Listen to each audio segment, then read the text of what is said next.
Hello everyone. In this section, I'll talk about a very important drug, vasopressin.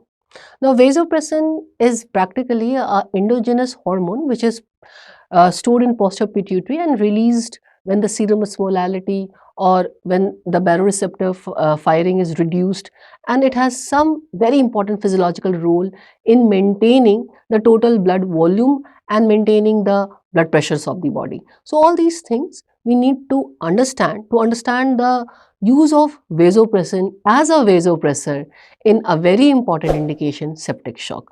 So whenever vasopressin comes in our mind, what does comes in our mind? Septic shock, because vasopressin is second line vasopressor after noradrenaline in septic shock, and we need to know when to start it, how to start it, how do we give it from the in the circulation, how do we prepare it, and everything we will discuss in this section. So let us start our discussion with the physiological effect of vasopressin. So vasopressin, as I said, is antidiuretic. It's an endogenous hormone, antidiuretic hormone, or arginine vasopressin also we call it. So vasopressin or antidiuretic hormone or arginine vasopressin. Arginine vasopressin. Now this is a hormone produced in body. Produced in body, and rather it is not produced by pituitary as it is normally thought. It is produced by hypothalamus and stored in pituitary. So produced in body and stored in posterior pituitary. Posterior pituitary. So what is the action of this hormone which is released due to some stimulus, some stimulating effect because of the stimulation of osmoreceptor present in the hypothalamus or because of the reduced baroreceptor firing? So normal action of this hormone is to increase the absorption of water from renal collecting tubules. So circulating volume increases and the serum osmolality decreases. So it increases the absorption of water from renal collecting tubules, renal collecting duct, and this causes reduced serum osmolality,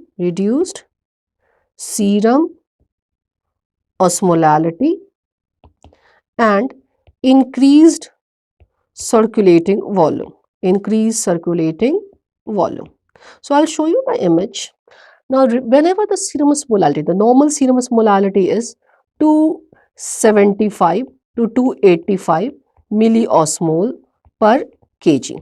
Now, if serum osmolality reduces, that is the reduction of serum osmolality means the circulating volume has reduced. So when the serum osmolality reduces or the circulating volume, let's say the baroreceptor firing is increased, which happens in hypotension, the hormone is released. So hyperosmolality or reduced baroreceptor firing causes hypothalamus to release and produce more of this hormone, release it in posterior pituitary, and when this vasopressin is released by posterior pituitary, it has effect on various receptor.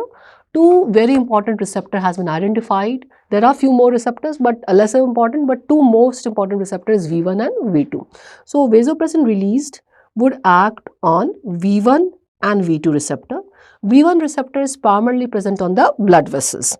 So it is primarily present on the blood vessels, and when vasopressin attaches to the V1 receptor, it causes vasoconstriction and increased sympathetic vascular resistance, which would increase the blood pressure, and then again this would increase the baroreceptor firing and cause a decreased release in vasopressin. Okay, then when it acts on V2 receptor, which is present on kidney, it causes increased reabsorption of water, increased circulating volume. This increased circulating volume, this would again contribute in increase in blood pressure. So vasopressin increases the blood pressure by having the effect on V1 and V2. And commercially, this differing effect of vasopressin on different receptors we utilize for its use as a vasopressor in shock. Okay, so let us talk about what exactly is vasopressin. What exactly is vasopressin? So vasopressin, the physiological things little more, is small neuroendocrine hormone produced in supraoptic and paraventricular nucleus of the hypothalamus, produced in the supraoptic nucleus and paraventricular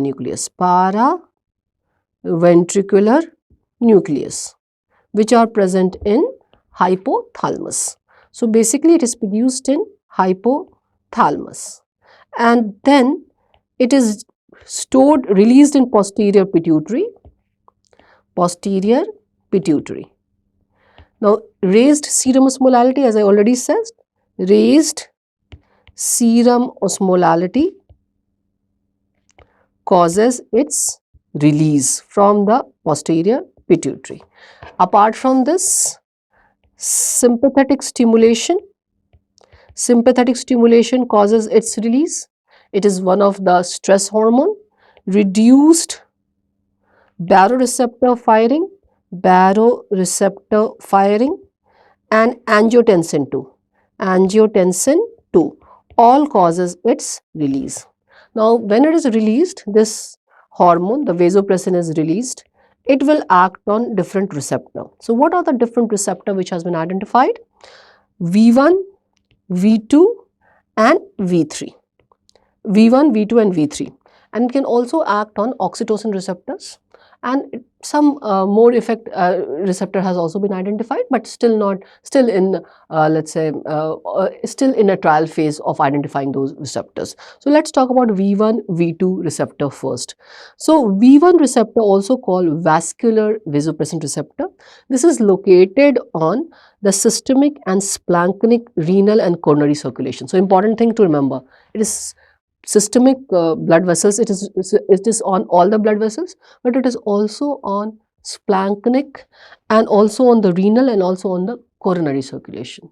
So if you are not giving in a proper dose or if you are giving it in a very high dose, there would be a risk of causing the side effects like your coronary ischemia, splanchnic ischemia and renal ischemia side effects with vasopressin. So the dosing has to be very carefully managed and side effects has to be kept in mind. So it acts through the G receptors, and it causes potent vasoconstriction and increased glomerular filtration rate, potent vasoconstriction. Now the second important receptor is V2 or renal receptor, which is present on the renal collecting duct or endothelial cells. Again, it is also G receptors, and it increases the aquaporin 2 channel in the collecting duct, increased water retention and subsequent reduction in the serum osmolality. And through this V2 receptor only, it causes release of von Willebrand factor and is effective in hemophilia, etc. Then there have been a definition of V3 receptor present on pituitary, through which it causes the ACTH release. So it's stress hormone effect, maybe through this V3 receptor. Then it acts on oxytocin receptor also, and some effect on purinergic receptors is still unclear, still under study. So basically V1 and V2 receptors are two important receptors that we have to keep in mind. Okay, so so depending upon the vasopressin acts on different type of receptor, there are few different preparation or the analog of vasopressin which are present for commercial use. So what are the different vasopressin analog? So different vasopressin analog, we have vasopressin, the agent which we use in septic shock very commonly. Then we have terlipressin, we'll talk about terlipressin as well. Then we have desmopressin, which is used in management of diabetes, insipidus, etc. So let us first start our discussion with vasopressin, the main drug that we are discussing. So vasopressin is 8-arginine vasopressin, 8 arginine vasopressin. Now this drug, its volume of distribution is 0.14 liter per kg, less protein bounded. It is metabolized, this drug is metabolized by hepatic vasoprenase.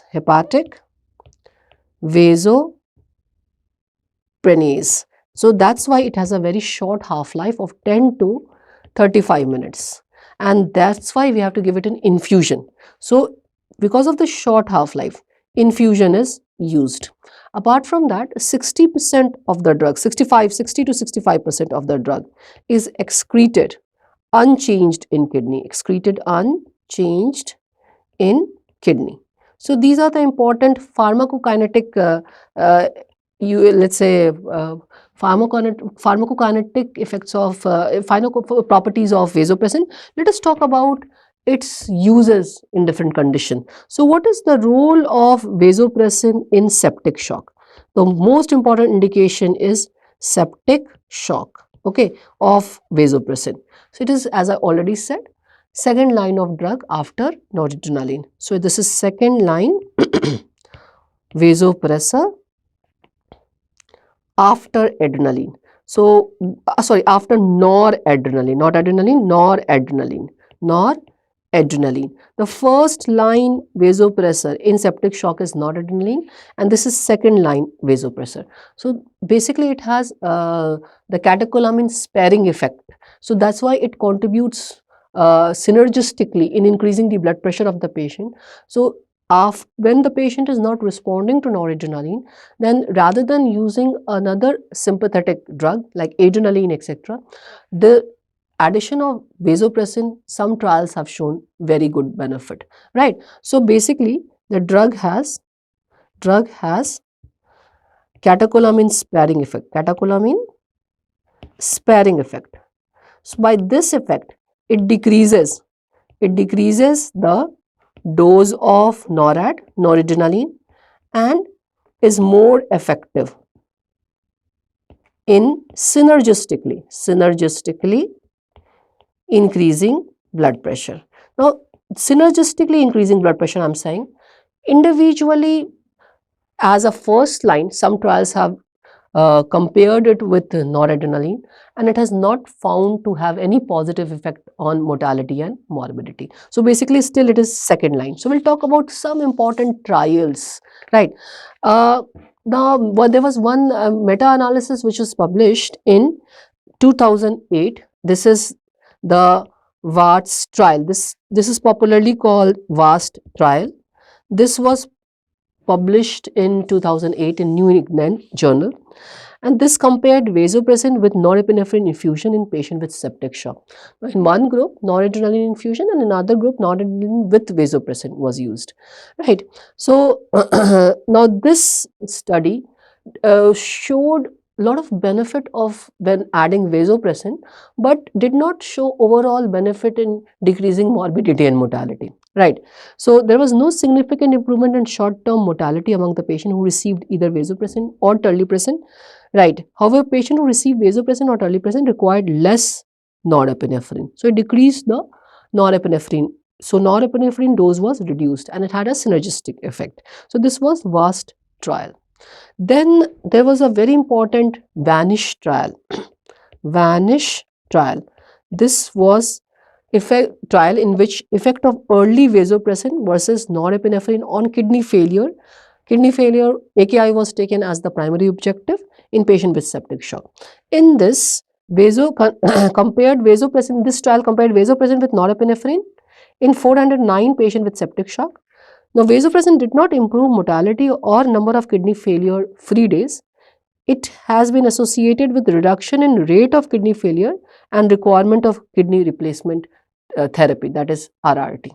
So, vasopressin showed some benefit in having a sparing effect on the kidney, improving the overall outcome in the patient.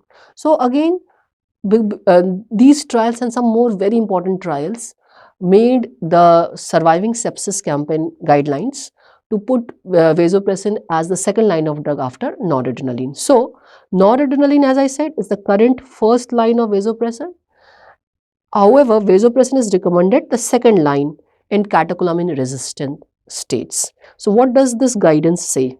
The surviving sepsis guideline. They say, we suggest, the surviving sepsis guidelines suggest, though it has a weak recommendation and low quality of evidence, but it suggests use adding either vasopressin 0.03 unit per minute or epinephrine, right, to norepinephrine with intent of raising the mean arterial pressure, or adding vasopressin to decrease the norepinephrine doses. So when I will explain this, when we are giving norepinephrine, it is not increasing the blood pressure. When we add vasopressin, the vasopressin can have a synergistic effect and can increase the blood pressure